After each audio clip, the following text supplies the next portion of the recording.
change the strap of the watch, Casio PRW-3000, all you need is a pair of small flat blade screwdrivers.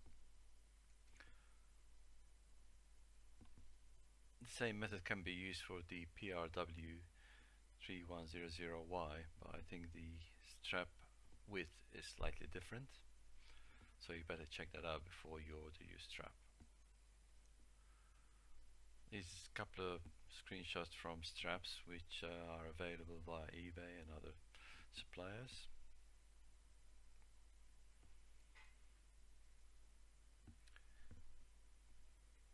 If you buy a strap which has no slot in it, you may need to either use the strap as it is or cut a slot so that it matches the old Protrek strap. Okay, looking at taking the actual straps off, there are two bolts with a screw on the other side holding the straps in place. Also inside the strap there is a metal tube which gives this strength.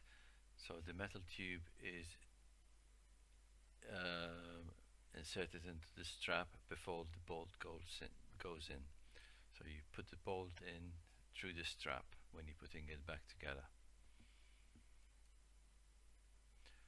As you can see, I've changed the strap on my watch, and I've also cut a slot so that the new strap can go in place of the old one. It was a fairly easy process.